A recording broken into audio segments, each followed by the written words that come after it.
The senator from Tennessee is recognized. Madam President, I ask consent to speak as if in morning business. Without objection, so ordered. Thanks, Madam President. My late friend, the late Alex Haley, the author of Roots, lived his life by these 6 words: find the good and praise it. I'm here today to praise a remarkable hero who served in one of the most difficult battles in our nation's history, and who today, at 90 years of age, lives a quiet life in Memphis with his family. Wilbur K. Hoffman, or Bill, to his fellow Rangers, was a member of the dog company of the 2nd Ranger Battalion, which in 1944 was among the select few companies that stormed the cliffs of Pointe du Hoc on D-Day and turned the war around for the Allies. 40 years ago, Bill Hoffman and his fellow 2nd Battalion Rangers clambered up the rocky cliffs on the shoreline of France. President Reagan returned to the windswept spot to pay tribute. President Reagan called them the boys of Pointe du Hoc. The president said, quote, "These are the men who took the cliffs.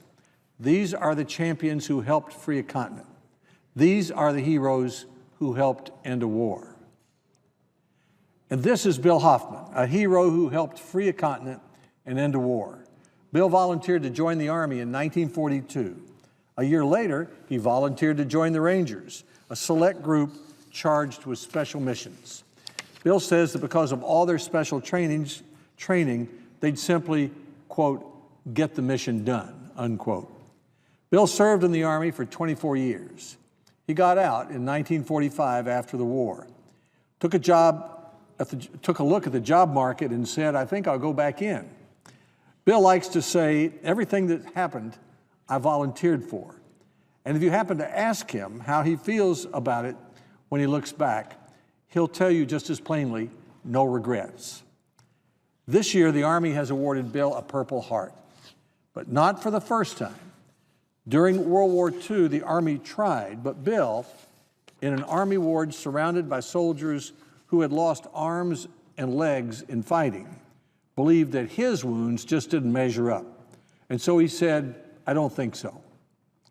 Bill's son, David, more than 60 years after his father first declined the Purple Heart, contacted the Army about trying again.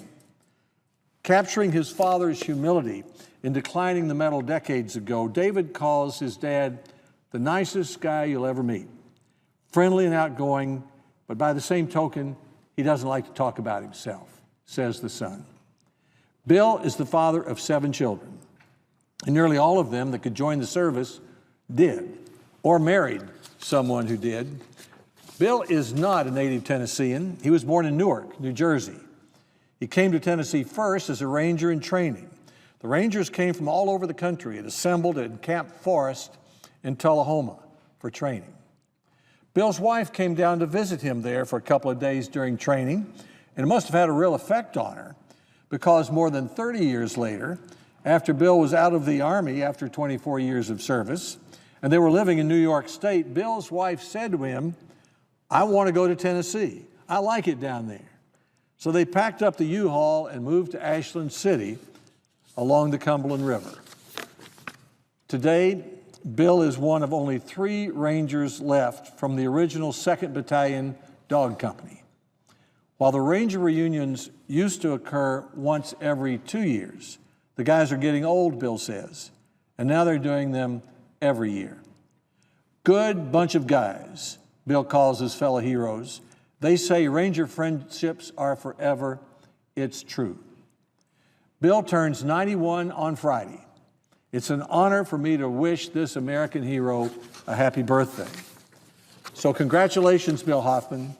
Your nation is proud of you. Find the good and praise it. Thank you, Madam President. I yield the floor. Thank you.